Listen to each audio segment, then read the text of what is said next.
안녕하세요. 저는 어릴 때 고아원에 버려져 일생을 쭉 고아로 자라왔어요. 고아에게 사회는 너무도 냉혹한 현실이더군요. 어릴 때 부릴 수 있는 어리광조차 용납해주지 않았죠. 그뿐이면 다행이게요. 성인이 채 되기도 전에 유일한 보금자리인 시설에서 내쳐지는 상황은 절망스러웠죠. 그렇다 한들 내일이 없는 것처럼 희망 없이 지낼 수도 없었어요. 삶은 현실인걸요. 이런 환경에서 자라면서 자연히 도끼가 생겼고 아이러니하게도 제 자산이 되었네요. 많지는 않았지만 자립 정착금으로 5평 남짓한 작은 집을 구했고 남은 돈으로는 학창 시절부터 쭉 구상해온 첫 사업에 과감히 투자했습니다.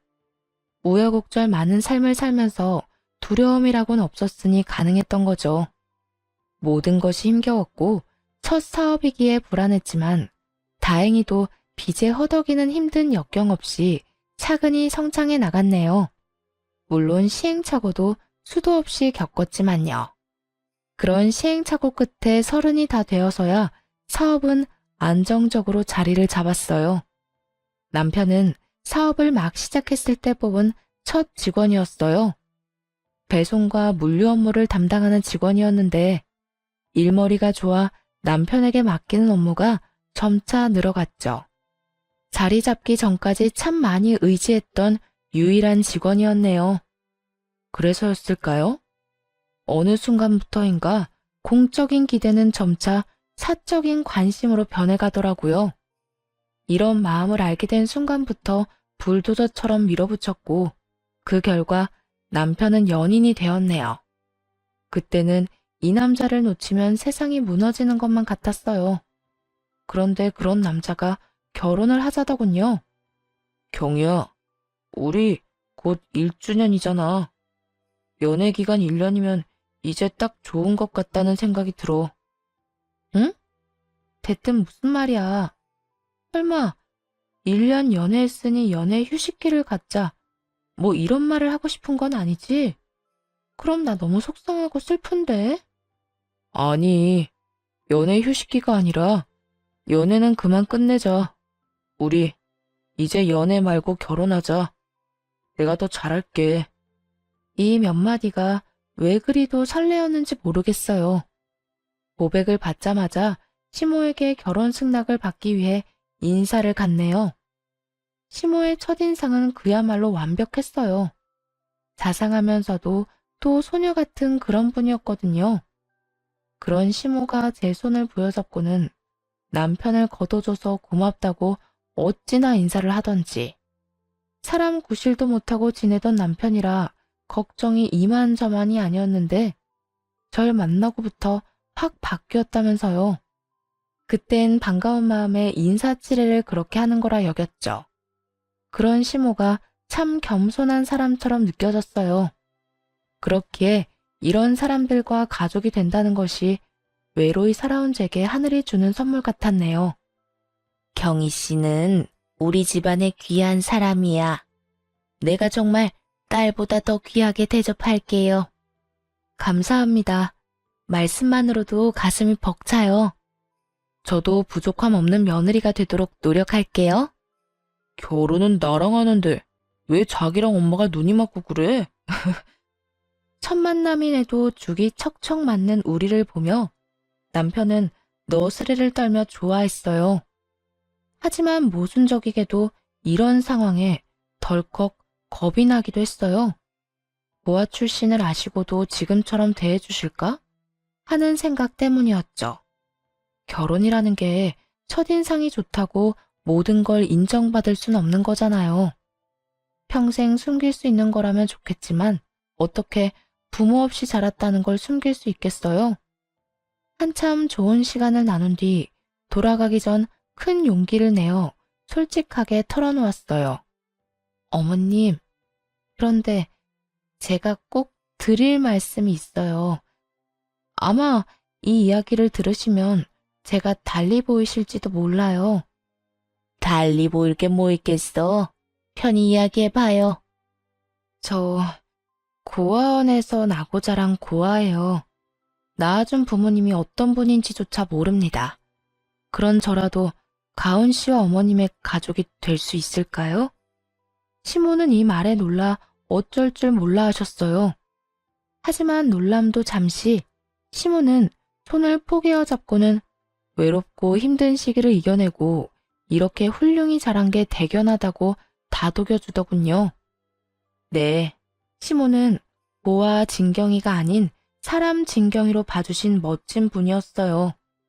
하지만 시댁 식구 전부가 절 마음에 들어하는 건 제 욕심이었나 봐요. 남편의 하나뿐인 동생인 신우는 제가 고아라는 사실을 뒤늦게 알고는 반대했어요. 그래서 신우로 인해 결혼 전 마음 상한 날도 있었고요. 오빠가 뭐 부족한 게 있다고 고아랑 결혼을 해? 부모가 어떤 사람인지도 모르는 사람을 왜 가족으로 받아들이냐고? 너 말 조심해. 혼자 힘으로 열심히 살아온 사람이야. 네가 그렇게 함부로 판단할 수 있는 여자가 아니라고. 오빠는 창피하지도 않아? 어디 가서 대접도 못 받을 출신 여자를 아내로 맞이한다는 게. 아가씨, 저 아가씨 마음 충분히 이해해요. 하지만 고아라는 이유로 무조건 반대만 하지 말고 평범하게 느끼고 봐줬으면 좋겠어요. 언니라면 그게 될 것 같아요? 왜 우리가 언니 때문에 남들에게 손가락질 받을 일을 감내해야 하는데? 저는 창피해서 싫어요. 평범한 사람으로 자라지 그랬어요, 그럼? 신우의 말에 더 분노한 건 시모였어요. 그런 마음으로 사람을 대하면 안 된다고 크게 나무라셨죠. 그러면서 신우가 아직 어려서 표현이 서툴러 그런 거라며 너무 마음에 담아두지 말라고 위로해 주셨고요. 가연이 너 말 가려 못해? 엄마가 널 이렇게 가르쳤니? 뒷배경이 아닌 사람을 볼 줄 알아야지. 네가 한참 어린애도 아니고 이게 무슨 무례야? 엄마까지 정말 왜 이래? 언제는 부족함 없는 사람에게 시집장가 보낼 거라며. 그게 하나뿐인 엄마 꿈이라며. 그래, 부모 없이 자란 가여운 애지만 내 아들보다 부족함 없는 사람이 바로 경이잖니. 엄만 이 결혼이 너무 좋고 축복해. 그러니까 딸, 너도 그런 마음으로 축하해줘. 시모의 현명한 대처로 덕에 신우의 반대가 조금 누그러졌어요. 그리고 이런 말에 시모에 대한 믿음이 두터워졌죠. 남편과의 결혼에 행복이 가득할 거라 믿었고요. 신우와의 관계도 노력하면 서서히 좁혀갈 수 있을 거라고 기대했죠. 시댁이 마치 친정이라 여기며 살고 싶었거든요. 그런 마음에 사업장과 시댁의 중간 지점에 신혼집을 얻었네요. 시모도 자식들 사는 모습을 곁에서 살피고 응원할 수 있다며 좋아하셨어요. 이런 애정 어린 관심 덕일까요? 결혼한 지 얼마 되지 않아 임신하게 되었네요. 하지만 10개의 물속은 알아도 1개의 사람 속은 모른다고 하던가요? 마음 따뜻하고 정 많은 분이라고 철석같이 믿었던 시모의 민낯을 알기까지는 얼마 걸리지 않았습니다. 시작은 시모에게 첫 용돈을 챙겨드렸을 때였어요. 시모가 일하던 직장에서 승진하게 되어 선물을 해드리고 싶었거든요. 당시에는 시모의 취향을 잘 몰라 선물 고르기가 까다롭고 어려웠죠. 그래서 필요하신 걸 사실 수 있도록 넉넉히 용돈을 드려야겠다는 생각에 300만 원을 챙겨드렸어요. 금액을 보고 크게 놀라셨지만 그만큼이나 좋아하시는 모습에 뿌듯함을 느꼈죠. 그런데 처음부터 너무 큰 돈을 챙겨드렸던 걸까요? 그 후로 시모는 은근히 용돈이 필요하다고 표현해 오더라고요. 스카프가 다 낡았네. 이 나이에 싸구려를 할 수도 없고 2억 개 정도 있으면 딱 좋을 듯한데 어떻게 생각하니 아가? 그럼 백화점 가서 한번 보세요. 스카프 값은 어머님께 미리 보내놓을게요. 어머, 이래서 며느리가 최고라니까. 고맙다 아가. 돈을 못 버는 것도 아니었고 가족들 아니면 열심히 번 돈을 누구한테 쓰겠나 싶은 마음에 시모가 필요하다 가지고 싶다 하는 건 모두 해드리려고 했었죠. 그런데 이런 생각이 불행의 서막일 줄은 꿈에도 몰랐습니다. 처음에는 부담되지 않았던 금액이 곧 치솟기 시작했으니 말이에요. 챙겨주기 시작한 지 두어 달쯤 후부터였어요. 백화점 팝업 매장에서 나름 알뜰하게 쇼핑하던 시모는 슬슬 백화점 명품관 상품에 눈독을 들이기 시작했죠. 거기다 남과 비교하며 대책 없이 쇼핑하려고 하더군요. 같이 일하는 직원이 이번에 샀다며 입고 온 코트가 너무 예쁜 거야. 그 옆에 서 있는데 얼마나 내가 후줄근해 보이던지. 이 나이에 그러면 되겠니? 그래서 말인데 나도 코트를 좀 샀으면 해. 아가, 부담되지 않게 500만 원 정도면 될 듯한데. 줄 거지? 네? 코트에 500만 원이요? 어머님, 저번 달에 걸칠 게 없다고 자켓 사셨잖아요.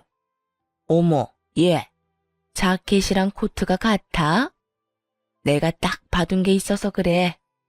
코트가 500이면 거저자했니? 요번 계절엔 이게 마지막이야. 약속하마. 점점 해퍼지는 소비를 하는 시모가 답답했어요.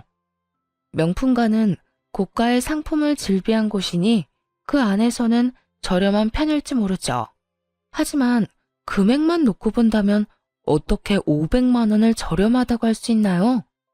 그것도 본인 돈으로 사는 것도 아니고 아껴두기라도 한 것처럼 사달라고 하면서요. 점차 심해지는 상황을 더는 감당할 수 없다고 판단했어요. 그래서 시모에게 이런 식으로는 챙겨드릴 수 없다고 솔직하게 털어놓았죠. 어머님, 저요. 요즘은 너무 부담스러워요. 좋은 횟수도 커진 금액도 전부요. 내가 뭘 얼마나 달랬다고 벌써 이러니? 시모는 억울한 듯 말하더군요. 거기다 가여운 척까지 하면서요.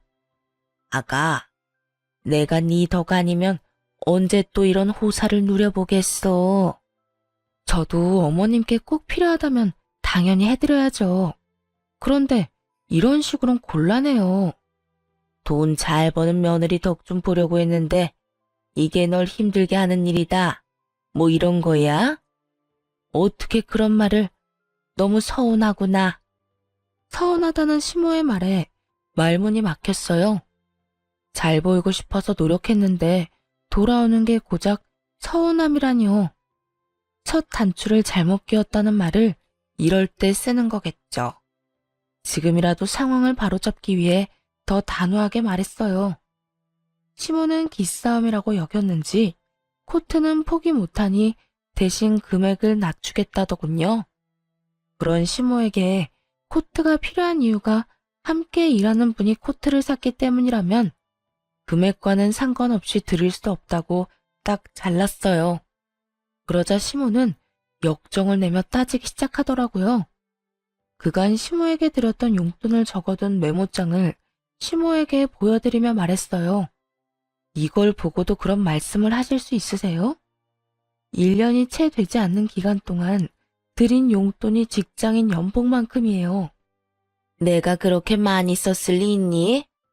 네가 유세 떨려고 말도 안 되는 금액을 적어놓은 건 아니고. 제가 왜 그런 짓을 해요? 저 어머님 용돈 드리는 동안 남편에게도 한 번 말한 적 없어요. 알리고 싶었으면 진작에 남편에게 말했겠죠.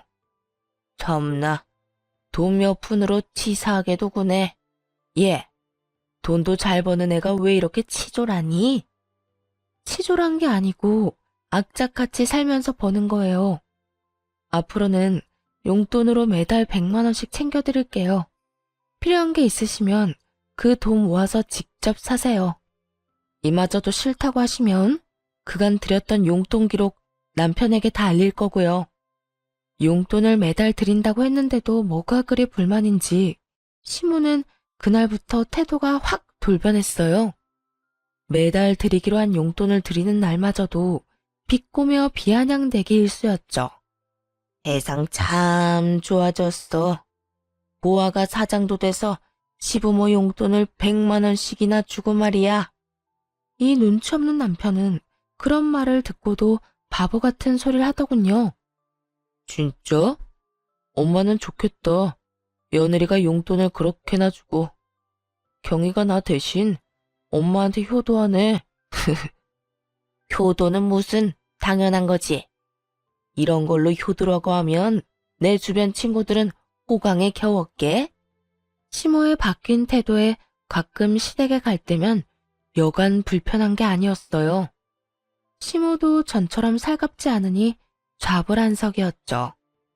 이 모습을 다 지켜본 신우는 한동안 잠잠하더니 시모와 합세에 괴롭히기 시작했어요. 고아 출신을 운운하며 버릇없이 굴기까지 했고요. 날이 갈수록 심해지는 괄시에 시댁에는 차츰 거리를 두었어요. 하지만 어디 그게 뜻대로만 되나요? 어느 날부터인가 아무도 없을 때 신우가 찾아오는 일이 있었어요. 현관 암호를 어떻게 알았는지 집 안까지 들어와서는 허락도 없이 제 명품백에 손을 댔나 보더라고요. 홈캠에 찍힌 신우의 모습에 처음엔 정말 기함했더랬죠. 나중에 전후 사정을 들어보니 남편이 현관 비밀번호를 알려준 거더라고요. 버젓이 제 가방을 사용한 것도 모자라 일부러 사용한 티를 팍팍 내려고 한 건지 쓰레기를 담은 채로 가방을 바닥에 아무렇게나 던져놓았더군요. 그 후에 심지어는 명품백을 잃어버리는 일도 있었고요. 신우는 백을 잃어버리고 온 날 이실직고하긴 했어요. 하지만 뻔뻔한 태도에 화가 치밀어 참을 수 없었네요. 언니, 미니백 말이에요. 내가 엊그제 썼는데 잃어버렸지 뭐야? 아가씨, 빌려간 걸 잃어버리면 어떡해 해요. 제가 아끼는 백인 걸 알았잖아요. 어쩔 수 없었어. 내 패션엔 그게 딱이었단 말이야. 그런데 왜 그렇게 화가 났어요? 왜 화났냐니요. 지금 이 상황에서 침착한 게 더 이상한 거죠. 에이, 언니는 돈 잘 버니까 그깟 명품백쯤은 당장 살 수 있잖아요. 내 마음에도 쏙 들었던 거니까 같은 디자인으로 사다나요? 이렇게 뻔뻔히 구는 신우를 더는 두고 볼 수 없겠더라고요. 그래서 그간 고아라며 비꼬던 것까지 일컬어 주의를 주었어요. 아가씨, 정말 너무한 거 아니에요? 그렇게 저더러 고아 하면서 못되게 군 것도 그렇고 제 가방을 허락 없이 쓰다 잃어버려 놓고도 사과는커녕 사놓으라고요. 왜 이래요? 내가 틀린 말 한 것도 아닌데. 고아라서 고아라고 한 게 문제될 것도 아니고 새언니가 가난한 것도 아닌데 가방이야 다시 사면 그만이잖아요. 아가씨, 남의 가방을 잃어버렸으면 사과를 먼저 해야죠. 그리고 제 출신이야 어쨌든 지금의 아가씨의 윗사람이에요. 버릇없이 굴지 말라고 말하는 거예요, 지금. 앞으로는 예의 갖춰요. 신우를 따라 집에 왔던 시무는 이 대화를 들었나 보더군요. 그리고 모든 상황을 알고 있음에도 신우가 아닌 저를 나무랐습니다. 듣자 하니 내가 말을 안 할 수가 없구나. 예, 내 딸이 틀린 말 했냐? 네가 고아인 건 사실이지 않냐? 네가 고아인 걸 네 부모 탓을 해야지. 왜 엄한 내 딸한테 성을 내? 너 그거 자격지심이야. 그리고 가방이야 또 사면 되는 것 아니냐? 그깟 가방이 뭐라고 니까지 깨를 혼내려 들어? 예, 귀한 내 자식한테 함부로 굴지 마렴. 알겠니? 엄마, 나 정말 속상해. 내가 뭘 그렇게 잘못했다고 이렇게 대하냐? 그치? 언제는 저도 이제 가족이라면서요. 가족이니까 아가씨가 잘못한 부분에 대해 말한 건데 제가 자격지심이네 하는 말까지 들어야 하나요? 이게 유치하게 편든다고 해결되는 문제인가요? 도대체 어머님도 아가씨도 왜 그러시는 건데요? 이날 알게 된 사실이 하나 있었네요. 제가 이 집에서 왕따를 당하고 있다는 사실이요. 이런 상황에서 남편은 입도 뻥긋하지 않더군요. 잘못을 하지 않은 제가 이렇게 몰렸음에도 말입니다. 상황을 이해해 볼 생각조차 하지 않았던 거죠. 그날 집으로 돌아와 놀러왔던 화를 터뜨렸어요. 왜 그 자리에서 가만히 있었어? 자기 가족만 가족이고 나는 남이라 이거야? 왜 내가 피해를 보고도 욕을 먹어야 하냐고. 왜 그렇게 열을 내? 내가 그 자리에서 자기 위한다고 끼어들었으면 편 나눠 싸우는 꼴밖에 더 듣겠어. 편을 나누자는 게 아니라 내가 잘못하지도 않았는데 자기 가족들한테 그런 대우를 받고 있으면 제지를 해야지. 자기 가족들이라니? 내 가족, 네 가족 나눌 일이야 이게? 그렇게 말하면 내가 서운하지. 집까지 와서 역정을 내야 해? 아, 내가 제대로 주의 주고 당부할 테니까 그만 기분 풀어. 서운한 걸로 치면 나만 하겠느냐고 뒤집어 놓고 싶은 마음이 굴뚝 같았지만 작정하고 싸울 만큼 기운이 남아있지도 않았고 신우에게 당부하겠다는 남편을 더 잡을 순 없었어요. 그 일 이후로는 시댁 식구와 거리를 두며 지냈죠. 일에 집중하며 바쁜 날을 보내니 시댁 식구와 함께할 시간이 현저히 줄기도 했고요. 그렇게 지내는 사이 첫 아이를 출산하게 되었네요. 사업체를 관리하는 일을 남편에게 맡기고 아이에게 전념했어요. 임시적인 남편에게만 맡길 순 없어서 중대한 사항이나 결정은 제가 처리했지만요. 남편은 전보다 많아진 업무량으로 힘들어했고 또 버거워했어요. 대신 밖에서 고생하는 남편을 위해 집안 살림에는 손 하나 까딱하지 않도록 신경 써줬죠. 네, 독박 육아와 독박 살림을 해왔던 거예요. 이렇게 전투적으로 살다 보니 정말 힘겹더라고요. 아이의 돌 전까지만 참아보자는 마음으로 이 악물고 주부로 지냈네요. 그런데 아기가 10개월쯤 되었을 무렵 가족이라는 이 구질구질한 인간들을 인생에서 완전히 도려내야겠다고 다짐하게 되었습니다. 모전자전이라고들 하잖아요. 시모가 그랬던 것처럼 남편도 마찬가지더라고요. 여태 숨겨온 탐욕을 드러내기 시작했죠. 저를 대신해 사업체를 운영하던 남편은 자신이 회사 관리를 잘하고 있다는 것에 의기양양했어요. 그때까지만 해도 남편에게 깊은 고마움을 느꼈었죠. 자기야, 나 사업이 체질인가 봐.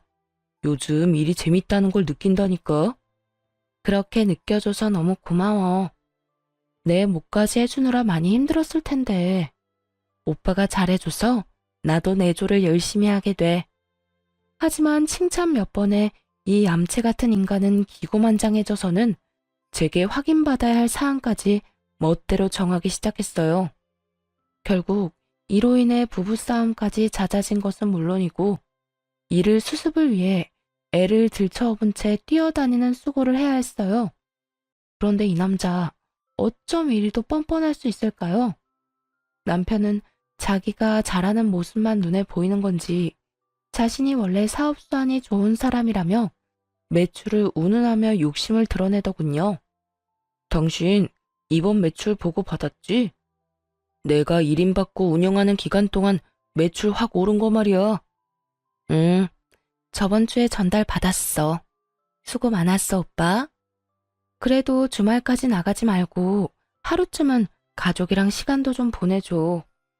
애가 요즘은 부쩍 오빠한테 안 안기잖아. 나도 그러고 싶지. 그런데 잘 된다고 손 놔버리면 망하는 건 한순간이야. 말 나온 김에 하는 말인데 이참에 당신이 쭉 애 보면서 집안일해. 애도 나한테 잘 안 오는데 뭐. 내 내조나 하면서 편히 지내면 되겠네. 회사도 회사 직원들도 그 편이 훨씬 좋잖아. 사장이라고는 해도 당장 일 못하는 당신보다 소원 좋은 애가 나을 것 뻔하고. 이게 무슨 말 같지도 않은 소린가요? 짐작은 하고 있었지만 이렇게 직접 들으니 황당하기 그지없더군요. 눈 한 번 깜빡이지 않고 주접떠는 남편의 모습에 기가 찼어요. 매출이 왜 높아졌는지 그 이유를 정말 몰라? 무슨 말도 안 되는 소리를 그리 정성스럽게 해. 어이가 없네. 착각하지 마. 당신이 능력이 좋아서 끌어올린 매출 아니거든. 그리고 애가 평생 젖먹이도 아닌데 내가 애만 끼고 있을 건 또 뭐야? 정 니일 내일 선 긋고 싶은 거면 앞으로 당신이 주부로 지내면 되겠네. 넌 무슨 말을 그따위로 해? 내가 그간 노력한 수고를 그렇게 무시하고 싶냐? 회사에 도움되는 건 나야. 회사를 차리기만 했지 네가 한 게 뭐냐? 이만큼 키워놓은 건 전부 내 노고잖아. 그렇게 자신만만하면 내 밑에서 일하지 말고 당신 일을 차려서 하지 그랬어? 그럴 배포도 없으면서 이제 와 무슨 헛소리야. 그래서 지금이라도 잘해보겠다잖아. 그런데 아내라는 사람이 이리 해박 놓으면 되겠냐? 나한테 회사 넘기면 엄마나 동생도 널 구하라고 깔보는 짓도 안 할 거 아냐. 되려 너한테 고마움을 느끼고 잘해주겠지. 넌 사업하던 애가 그런 계산도 안 돼? 이게 다 전부 너한테 좋은 일이라는 걸 왜 몰라? 이 무슨 어린애 말장난 같은 소리인가요?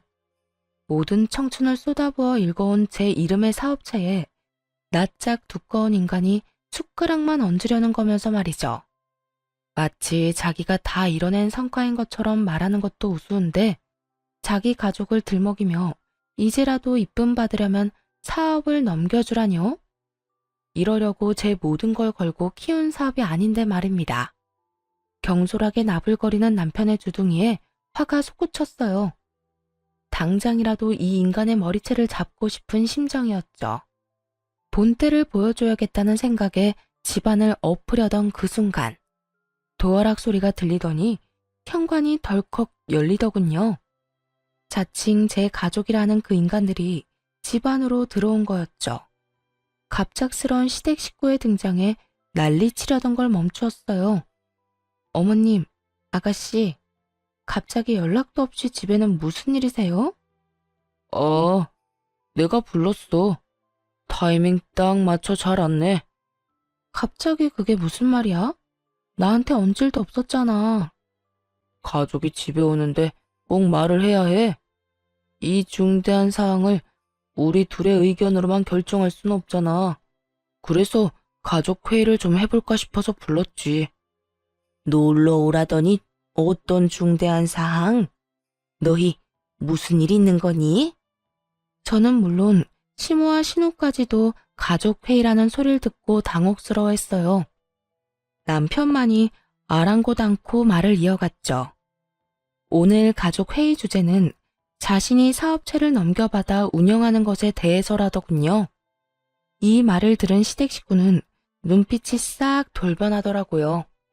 이렇게 뜸들일 게 아니라 어서 앉아 이야기를 나누자는 듯 손짓하며 자기들은 자리에 앉고 저더러는 과일을 좀 내오라는 시모. 그리고 신나서는 그 뒤를 따르는 신우까지. 그렇게 얄미울 수가 없었죠. 대충 과일을 챙겨가 앉자 남편이 입을 열었어요. 내가 경희 사업체를 이름받아 운영하는 동안 매출이 많이 올랐어. 그래서 이참에 내가 일을 아예 넘겨받았으면 해. 경희는 나와 다른 생각이고. 다른 생각이라니? 남편이 일에 전념하겠다는데 반대라도 했단 거야? 이런 거면 당연히 네가 사업체 관리를 이어가야지. 어머님, 제 사업체예요. 이런 주제로 가족 회의를 한다는 것조차 말이 안 된다고요. 오셨으니 그냥 편히 쉬다 돌아가세요. 어머, 얘, 말이 왜 안 되니? 막말로 고아가 사장인 건 말이 되니? 그런 사업은 어딜 가나 길을 못 펴요. 이참에 넌 네 애나 잘 키워보렴. 사업체도 키워봤으니 애는 더 잘 키우겠지. 남편 하는 일에 여자가 나서면 부정 타는 거야. 언니, 막말로 애가 이렇게 어린데 나가서 일을 하겠다는 건 애까지 힘들게 만드는 거잖아요. 그냥 오빠랑 엄마 말처럼 사업 넘겨요. 역시 엄마랑 가연이는 머리 회전이 빠르다니까. 다수결로 이미 정해진 거나 다름없네. 자기야, 그만 고집 부리자, 응? 저와도 가족이라던 사람들은 어디 갔나요? 자기들끼리 손을 마주잡고 호들갑을 떨어대더군요. 말도 안 되는 걸로 가족 회의를 한 것도 모자라 마치 제가 고집을 부리고 있는 모양새로 만드는 것이 참을 수가 없었어요. 단전에서부터 펄펄 들끓는 무언가가 치솟았고 약간의 이명을 느끼면서 이성을 잃고 고함을 쳤습니다. 이게 가족이에요? 자기들끼리 작당 모여서 나 하나 쫓아내는 게 무슨 가족이냐고. 어머 얘가 왜 이래? 수작질이라니. 우리가 무슨 수작을 부렸다는 거니? 이게 수작이 아니면 뭔가요? 분명히 해두는데 내가 그 회사 사장이에요. 당신도 똑똑히 기억해. 그 회사에 다닐 수 있던 건 고용주인 내가 당신을 고용해 주었기 때문에 가능했던 거라는 걸. 자기 정말 미쳤어? 지금 위치가 어떤지 가늠이 안 가? 집에만 있더니 감이 떨어진 거냐고. 지금 그 회사의 실세는 나야. 실세? 미친 건 오빠 너겠지. 클릭 몇 번이면 실업자 되는 거 순간이야. 가족회의를 빙자한 수작질 작작하고 그만 돌아가세요. 당신도 나가. 이 집에서 당장 나가.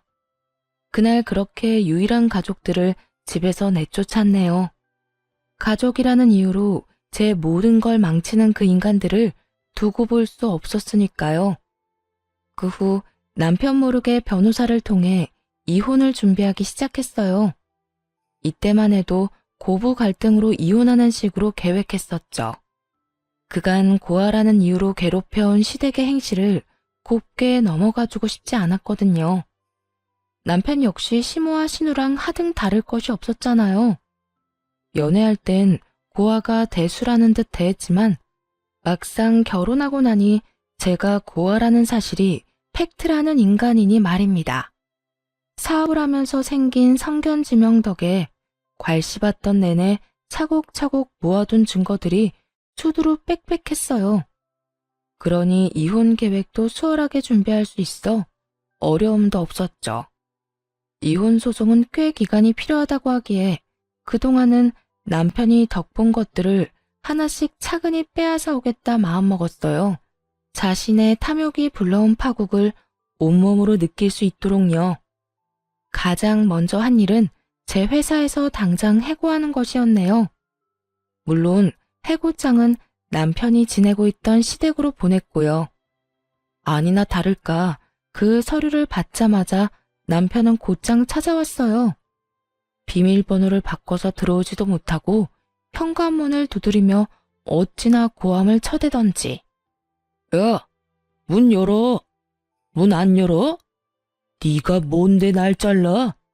내 회사야. 내가 이끌고 있던 내 회사. 니까짓 게 뭔데 날 잘라? 가소롭기 짝이 없었죠. 그 인간에게 대꾸하기 위해 인터폰을 눌렀어요. 네 회사? 주제 파악을 여전히 못하네. 잠깐 사장실에 엉덩이 좀 걸쳤다고 진짜 네 거라도 된 줄 알아? 내 청춘 다 바쳐서 내가 세운 내 회사야. 넌 그저 남의 것을 탐내는 도둑일 뿐이고. 더 소란 피우지 말고 돌아가. 사람 부르기 전에. 야! 진경이, 네가 어떻게 나한테 이래? 어떻게? 이러고도 우리 관계가 무사할 것 같아? 내가 왜 너랑 결혼까지 했는데? 내가 왜? 나랑 왜 결혼했는데? 고아인 내가 능력 좋으니까 어떻게 해보려고? 그런데 어떡하나. 내가 고아는 맞지만 사리 분별은 명확해서. 네 배가 아프다 못해 굶었으면 심내 난. 남편은 그 뒤로도 한참을 소란을 피웠고 결국 경비손에 이끌려 단지 밖으로 쫓겨났어요. 그 모습을 베란다에서 지켜보는데 속이 다 시원했네요. 그리고 남편이 회사에 가 난리를 칠 걸 우려해서 모든 직원에게 일주일 휴가를 주었어요. 일주일 후 직원들 출근에 맞춰 회사에 복직했죠. 그런데 회사가 문 여는 날만 기다렸던 건지 복직 첫날부터 남편이 찾아와 대면하게 된 게 아니겠어요? 눈에 뵈는 게 없는지 저를 발견하고는 아이처럼 때를 써대는 겁니다. 당장 해고 전으로 모든 걸 다 돌려놔. 내가 무슨 이유로 잘려? 이건 부당해고야. 노동청에 신고하기 전에 원래대로 돌려놓으라고. 그리고 다시 생각해봐. 아니, 제발 좀 내 말대로 좀 해. 내가 왜 그래야 하는데? 정말 끝까지 이럴 거야, 너? 고아라 나랑 쪽내면 갈 곳 잃은 유기견 신세야. 몰라? 가족 울타리에 속해서 살고 싶으면 자존심 작작 부려. 그 나이에 여태 위치 파악도 안 되면 어떡해? 남편은 날이 선 눈빛을 하고는 잡아먹을 듯 노려보더군요. 하지만 고작 그 정도로 주눅이 들 제가 아닌걸요. 저는 그런 남편에게 눈 하나 깜빡하지 않았어요.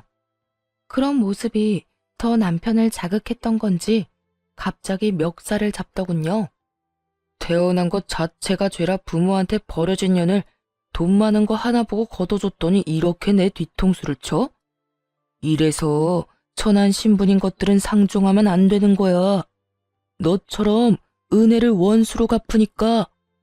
모욕적인 말을 쏟아내기 무섭게 우리에게 다가온 한 중년 여성으로 인해 마찰음과 함께 남편의 고개가 돌아갔습니다.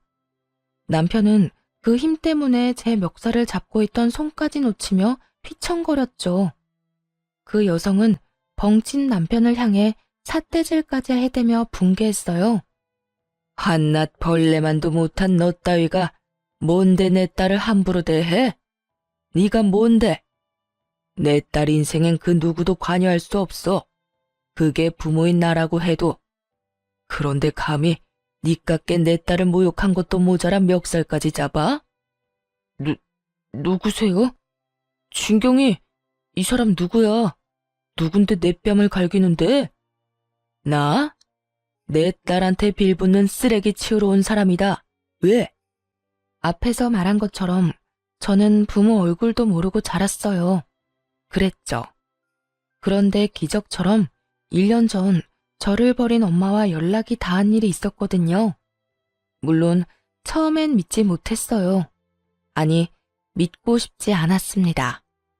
나를 등진 부모와 마주한다는 건 평생을 홀로 자라온 외로움보다 더 두렵게 느껴졌으니까요. 하지만 버린 이유는 궁금하더군요. 몇 날 며칠을 연락해 딱 한 번만 만나고 싶다고 애원하는 엄마의 모습에 스스로 여러 핑계를 대며 만나러 갔었죠. 그때 왜 버려질 수밖에 없었는지 그 이유에 대해 전부 알게 되었고요. 사실 널 혼전 임신으로 가지게 됐었어. 그래서 미련한 내가 널 지킬 힘이 없었다. 엄격한 집안이라 혼전 임신 자체를 용납하지 못했으니까 말이야. 물론 네 친아빠와도 결혼은커녕 강제 이별까지 하게 됐었어. 미안하다. 엄마가 엄마답지 못했어. 엄마의 부모이자 즉 제 조부모님의 완강한 반대로 인한 버려짐이었어요. 제 친부의 생사조차 모르는 엄마가 가여울 뿐이었습니다. 엄마는 저를 고아원에 버린 그날 자신이 완전히 독립해서 누구에게도 휘둘리지 않는 주체적인 삶을 살겠다고 다짐했다더라고요. 그리고 그 후 이 악물고 살며 사업을 일궜고 해외에 공장까지 두게 된 성공한 CEO가 될 수 있었다고요. 어쩌면 제가 엄마를 많이 닮았던 건지도 모르겠네요. 엄마는 조부모의 품에서 벗어난 후 저를 찾아 나섰지만 꽤 흘러버린 세월에 딸을 다시 찾는 게 쉽지 않았다고 해요. 하지만 저를 찾겠다는 일념으로 많은 비용을 써가며 백방으로 찾아다녔고 그 덕에 이렇게 재회할 수 있게 된 거였죠. 엄마는 이제라도 그동안 못해준 것을 해주며 저를 위해 살고 싶다며 눈물로 호소했어요. 경이야, 이 못난 엄마를 용서하라고 하지 않을게. 제발 네 곁에서 챙겨줄 수 있기만 해주면 안 되겠니? 이제 와서 절 챙겨준다고 뭐가 바뀌나요? 엄마라곤 하지만 당신은 제게 그저 낯선 사람일 뿐이에요. 버릴 수밖에 없다고 생각했던 그때 날 좀 가엾게 여겨주지 그랬어요. 무슨 수를 써서든 품어야겠다고요? 지금 말고 그때 날 책임져야겠다는 그런 포부를 좀 갖지 그랬어. 하지만 당시엔 원망과 깊은 상처로 엄마라는 존재를 거부했어요. 그렇기에 남편에게조차 친모를 만났었다는 사실을 밝히지 않았고요. 그리고 그 한 번의 만남 이후엔 만나려 하지 않았죠. 그러나 저 역시도 한 아이의 엄마잖아요. 아이가 크는 모습을 보며 많은 생각이 들더군요. 내 부모도 내가 커가는 모습을 보면 얼마나 좋아했을까? 나처럼 이렇게 행복하다고 느꼈을까? 하는 생각들요. 그러다 보니 서서히 엄마의 마음도 이해하게 되더라고요. 이제라도 내게 모든 걸 해주고 싶다는 그 마음 말입니다. 남편의 뺨을 대차게 날리던 그날은 엄마의 마음을 받아들이기로 결심하고 먼저 연락을 해 엄마와의 약속을 잡은 날이었어요. 사업을 한다는 걸 알고는 이 부분에서 도움을 주고 싶어 하셨거든요. 이런 사실을 알 리 없는 남편은 제 엄마를 앞에 둔 것도 모르고는 보아 운운하며 막말을 해댄 겁니다. 그날 엄마는 제 묵은 채증이 싹 가실 정도로 남편을 짓밟아 주었네요. 버러지만도 못한 놈, 인간 같지도 않은 네 놈이 내 딸에게 무슨 행패야? 내 딸 사업체를 탐낸다던 놈이 너지? 다시는 그런 꿈도 못 꾸게 해줄 테니까 각오해. 당신이 뭔데? 자식 버리고 떠난 사람도 부모라고 이제와 부모 행세야? 누가 그런 말하면 겁이라도 먹을 줄 알아? 겁이라고 했니? 너야말로 지금부터 겁먹어야 할 거야. 네가 이 회사에 다니면서 저지른 만행이 다 까발려질 테니까. 엄마의 말에 한 남자가 서류 봉투를 들고 들어왔어요. 그 서류에는 남편이 제 회사를 운영하는 동안 저질렀던 일들이 빼곡했죠. 엄마, 그 서류에 적힌 게 사실이에요? 야, 진경이 널 버리고 이날 이때껏 모르고 산 사람이야. 저 사람 말을 믿는 거야? 네 가족은 우리뿐이잖아. 나를 믿어야지. 내가 그런 거 할 사람으로 보여? 어? 증거라면 얼마든지 보여줄 수 있어. 이곳에서 벌인 일이니까. 하늘을 손으로 가린다고 그 하늘이 가려지는 줄 알아? 오래 일한 직원들만 골라 임금 체불한 걸 평생 숨길 수 있는 짓이라고 생각했나 보지? 야가 빠진 네 놈이 모작 쓴 머리가 직원들과 내 딸의 돈독한 사이를 이용하는 거였다니. 직원들이 쓴 탄원서가 있다는 건 아나 몰라? 이래도 벌레 같은 네 놈이 부당 해고를 당한 건가? 이런데도 네가 내 딸의 회사를 운영할 자격이 있느냐고. 남편은 이 모든 사실이 까발려지자 아연실색했어요. 곧이어 좀 전에 들어왔던 남성이 이번엔 또 다른 서류 봉투를 건넸어요. 그 봉투 안에는 엄마의 말대로 오래도록 함께 해온 직원들이 한자 한자 눌러 쓴 탄원서가 가득했어요. 그걸 보자마자 부들부들 떨리는 손을 힘껏 올려 남편의 얼굴을 내리쳤습니다. 파렴치한 놈, 어떻게 이럴 수 있어? 체불한 임금으로 설마 네 배를 불렸니? 어? 그 돈 다 어떻게 했어? 다 어쨌냐고? 남편은 자신의 만행이 탄로나니 곧바로 꽁무니 빠지게 도망을 쳐버렸어요. 엄마는 제 사업체를 돕기 위해 이전부터 많은 것을 조사했었고 그 과정 중 남편의 만행까지 알게 되었던 거였더라고요. 엄마의 말에 의하면 남편은 야금야금 떼간 직원들의 월급으로 시댁의 대출을 갚아준 것 같다더군요. 그 말을 듣고 어찌나 창피하던지 얼굴이 붉어졌네요. 그런 하찮은 인간을 그간 가족이라 여기며 믿고 의지했던 스스로가 너무도 미련하게 느껴졌어요. 이제 친엄마도 만나게 된 마당에 이런 지긋지긋한 악연을 이어갈 필요가 뭐 있겠어요. 곧장 준비를 해왔던 이혼 소송을 시작했네요. 엄마는 제 이혼마저도 도와주고 싶어 했어요. 한국에서 가장 유능한 이혼 전문 변호사랑 연결해 줄게. 비용도 엄마가 전부 대줄 거니까 넌 미련 없이 정리하는 것에만 집중하렴. 엄마, 괜찮아요. 내가 알아서 해. 나도 엄마만큼은 아니지만 능력 있어. 이미 함께 준비해오던 유능한 변호사도 있는걸요. 최고의 변호사라 할 만큼 유능한 변호사와 이미 이혼 준비를 해왔던 터라 엄마의 도움은 만료하고 그분과 이혼 소송을 이어나가기로 했어요. 남편은 뒤늦게 이혼 소장을 받고는 엄마가 있을지 모르는 회사 대신 집으로 찾아왔더군요. 그래서는 고작 한다는 말이 저와 살며 엄청 고생했다는 푸념이었죠. 아이 이야기도 전혀 없었네요. 너 나한테 어떻게 이래? 우리가 가족으로 거둬둔 아량은 생각도 못해? 이깟일로 이혼 소송? 너 진짜 미쳤어? 이깟일? 그럼 어떤 일로 이혼을 해야 하는데? 너나 네 식구는 내 가족이 아니라 그냥 나한테 무례배일 뿐이야. 이렇게 왔으니까 내 입으로 말할게. 우리 이혼해. 너랑은 이제 하루도 엮여있고 싶지 않으니까. 야, 내가 너랑 살면서 얼마나 고생을 했는 줄 알아? 너 내가 고생한 걸 알면 이렇게는 못해. 사장을 아내로 둔 내 서름을 네가 알아? 아냐고. 새삼스럽게 내가 사장이라 결혼한 거 아니야? 선택은 네가 해놓고 이제 와서 왜 이래 찌질하게. 그 서름 이제 훌훌 털면 되겠네. 나랑 이혼하고. 야, 진경이, 너 이제 네 엄마 만났다고 눈에 뵈는 게 없냐? 내가 그깟 회사 좀 넘겨받는 게 그렇게 싫어? 이런 이혼 소송 수작까지 부릴 만큼? 진짜 찌질한 건 내가 아니라 너지. 더 말 안 해.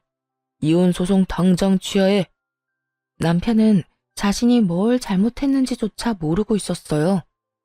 이혼하면 그간 누렸던 것들을 못 누릴까 그게 염려되어 난리를 쳐대는 것 같았죠.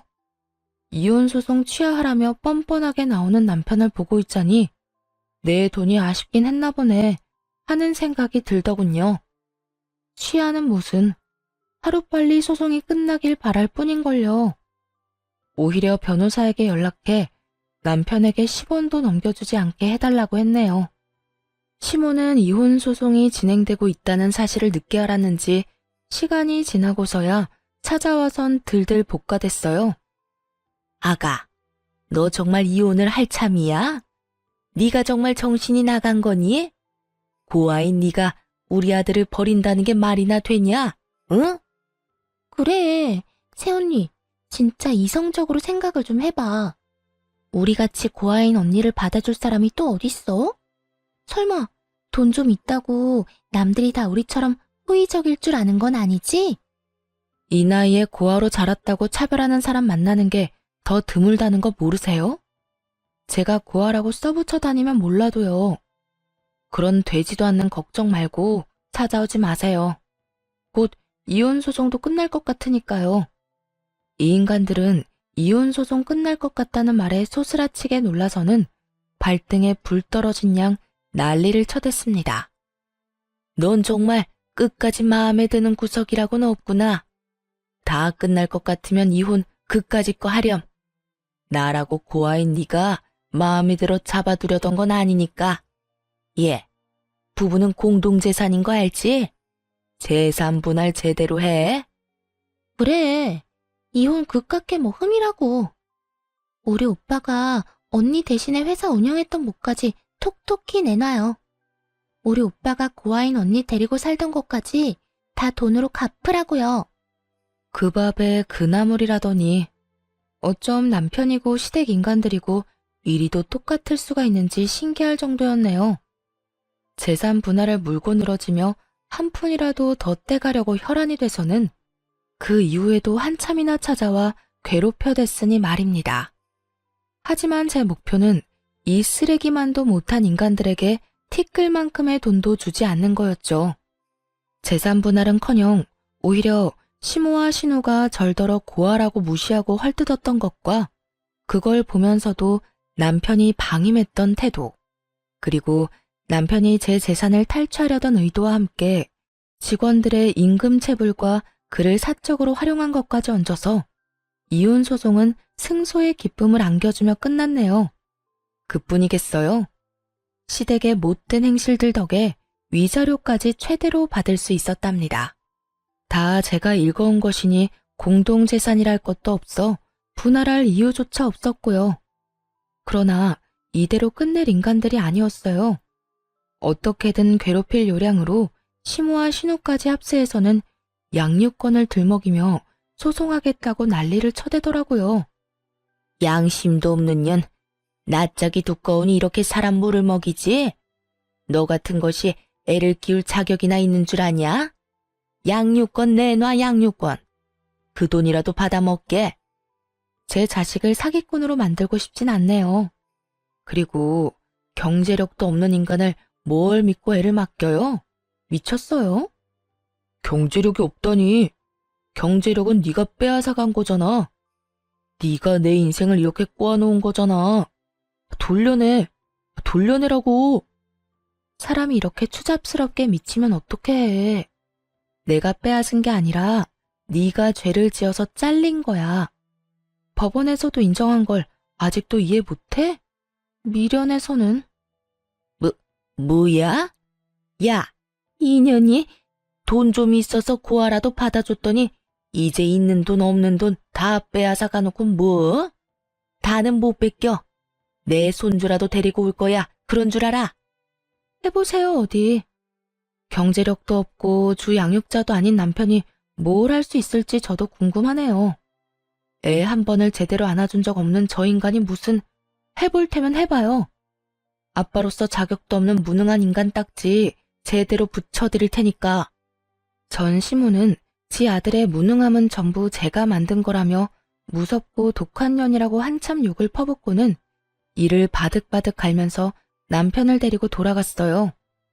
이렇게 찾아와 구질구질하게 굴었지만 양육권 소송에서 이길 수 없음을 알았는지, 그리고 더 싸워볼 자금도 없었던 터였는지 소송을 하진 않더라고요. 그래서 여기까지만 하고 참으려고 무던히 노력했습니다. 아이의 아빠이고 부모라는 존재가 얼마나 소중한지 잘 알기에 아이에게서 아빠의 존재를 빼앗을 생각은 없었어요. 하지만 이 기회마저 걷어찬 건 바로 전 남편이었네요. 첫 면접 교섭일, 아이가 너무 어려 함께 동행했거든요. 전 남편은 아이를 예뻐만 할 줄 알지 아이에 대해 아는 것이 없으니 어쩔 수 없었죠. 그런데 전 남편이 작정을 하고 나왔던 거더라고요. 대면하는 장소에 시모와 신우까지 대동해 나와 쇼를 해댔거든요. 자기야, 우리가 비록 서로 헐뜯으며 지저분하게 싸우긴 했어도 난 내 아이도 당신도 너무 소중하다고 생각해. 그래도 가족으로 얽혀 함께 나눈 정이 있는데 이렇게 허무하게 우리의 관계를 정리할 순 없잖아. 그래, 아가. 우리가 분한 마음에 너를 찾아가 못되게 굴었던 행동은 충분히 반성하고 있어. 든 자리는 몰라도 난 자리는 안다고. 네가 있을 땐 몰랐던 걸 너가 없어지고 나니 알겠더구나. 내 아들과 재결합해주렴. 더는 이전 같은 멍청한 짓 하지 않을 거야. 자기야, 엄마 말 진심이야. 우리 정말 반성 많이 했어. 아이를 생각해서라도 재결합하자. 내가 육아하고 당신은 그간 못한 일 원 없이 하면서 지내자. 당신 회사 탐내는 그런 바보 같은 짓 절대 안 할게. 전 남편의 말 한마디 한마디가 전부 황당했지만 더 놀라웠던 건 바로 전 시모의 태도였습니다. 어찌나 연기를 잘하던지 눈물 콧물을 흘려대며 이제야 제 소중함을 알겠다고 하는데 어찌나 어이가 없던지. 얼마 전 이를 바득바득 갈며 분노하던 모습은 온데간데 없더라니까요. 그뿐인 줄 아세요? 전 신우는 또 어떻고요? 다시는 고아 운운하며 비난하거나 얕보지 않겠다면서 휴지로 눈물을 훔치는데 그건 그것대로 가관이었어요. 언니한테 그동안 얼마나 무례했는지 너무 늦게 알아서 미안해요. 제발 다시 돌아와줘요. 돌아와만 주면 앞으로는 윗사람으로 깍듯하게 대할게요. 진심으로요. 자기야, 우리 가족이 이렇게 당신을 원해. 우리 정말 깊이 뉘우치고 미안해하고 있어. 나 당신 정말 사랑했고 여전히 사랑해. 없어 보니까 알겠더라. 그동안 잘못했던 거 재결합해서 함께하는 동안 열심히 갚을게. 나도 그리고 내 가족들도. 그러니까 기회를 줘. 전 시댁 식구들의 말을 쭉 듣다 웃음이 터졌어요. 한참을 웃자 서로 눈치를 보며 따라서 희죽거리더군요. 그런 전 시댁 식구에게 싸늘한 표정을 하고는 말했습니다. 이혼 서류에 잉크가 다 마르지도 않았는데 이게 무슨 개수작일까?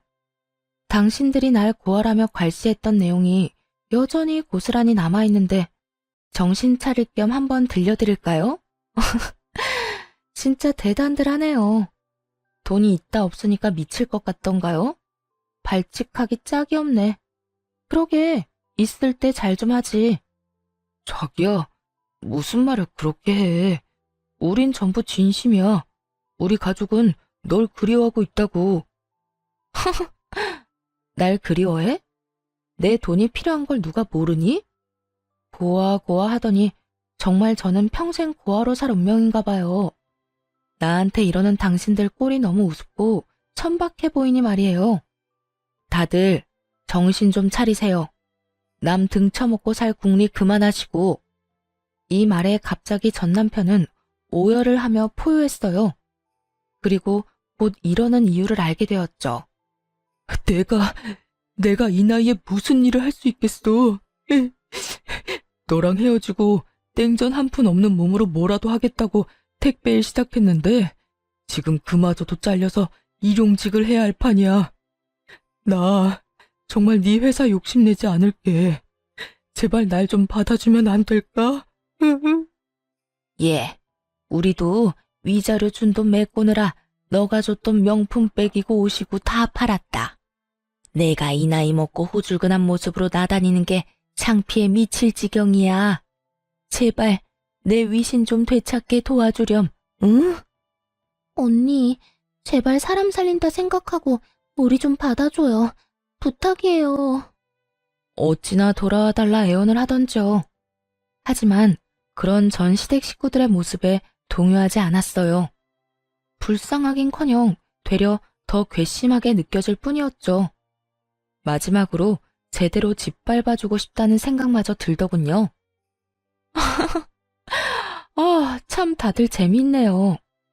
안 하던 짓을 하니까 흥미는 좀 생겨요. 그런데 어쩌나? 당신들과 함께한 모든 날이 나한테 지옥 같았어.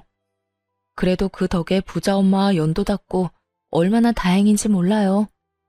그런데 다시 재결합이라니 무슨 그런 끔찍한 소리래요? 부자 엄마라니? 아가, 널 버린 사람이 부자란 거야? 그럼 우릴 더욱더 받아줘야지. 고아인 널 이때껏 보듬어 줬잖아. 우리한테 보상해야 하는 거잖니? 보상? 이혼한 보상으로 내가 선물을 받긴 했어요. 엄마가 이혼 선물로 외제차를 뽑아줬거든. 저기, 저 차인데. 어때요? 멋지죠? 당신들 재산 다 합쳐도 못 사는 차인 건 알아보려나 몰라.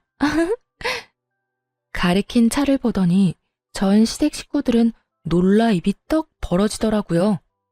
그런 전 시댁 식구에게 한 번만 더 양육권이네 재결합이네 하면서 심기를 건드렸다간 이렇게 깔끔히 끝나진 않을 거라는 말과 함께 양육비도 됐으니 애볼 생각은 추호도 말라며 엄포를 놓았어요. 참, 어차피 양육비 줄 형편도 못 되지? 그래, 그 돈 평생 주지 마. 너 같은 아빠를 둔 창피를 내 자식이 감내하느니 아빠 없다 생각하며 사는 게 낫지 않겠어? 네 생각도 그럴 거라고 생각해. 그럼 다신 보지 말자. 제 말 허투루 듣지 마세요. 예, 아가, 안 된다. 그냥 이렇게 가면 안 돼. 제발 이렇게 모질게 굴지 말아주렴. 제발. 자기야, 생각을 좀 돌려줄 순 없어? 어? 그래도 우리 애인데 이게 무슨 말도 안 되는 소리야. 제발 좀 우릴 가엾게 여겨줄 순 없는 거야? 우리 좀 받아주라, 좀. 아이를 안고 그곳을 나가는 그 순간까지도 전시댁 식구와 전 남편은 바짓가랑이라도 붙잡을 태세로 쫓아나왔어요. 하지만 깡그리 무시한 채 멋들어지게 외제차를 몰며 돌아왔답니다. 사이드미러에 비친 전시댁 식구의 모습은 그야말로 통쾌하기 짝이 없었네요. 제 차를 주차했던 자리에 그대로 주저앉아 땅을 치며 울던 모습을 마지막으로 그렇게 전 남편과 전 시댁 식구와는 깨끗이 끝이 났네요. 지금은 인생을 충분히 즐기며 살아가고 있어요.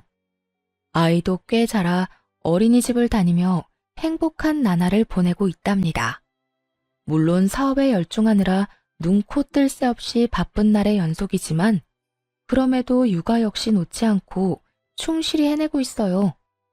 친엄마와는 자주는 아니지만 종종 연락하고 지내고요. 한국에 들어올 때면 하나뿐인 손주라며 그리도 챙기세요. 제게 주지 못했던 사랑을 제 아이에게나마 모두 베풀 거라더니 지금껏 그 말씀을 지켜주고 계시네요. 손주를 보고 싶다고 해외에 나가 있는 동안에도 매일같이 영상통화를 하며 애정을 보여주시고요. 아이가 아빠의 빈자리를 느끼면 어쩌나 하는 고민도 있었지만 친엄마와 제 노력을 알아주는 건지 씩씩하고 명랑하게 자라주고 있어요. 이렇게 이혼 후 워킹맘으로서 씩씩히 해내고 있네요. 이혼을 통해 탐욕이 얼마나 무서운 건지 알게 되었던 것 같아요. 욕심이 눈을 가렸을 때 닥치는 위기는 참 위험한 거라는 것도요.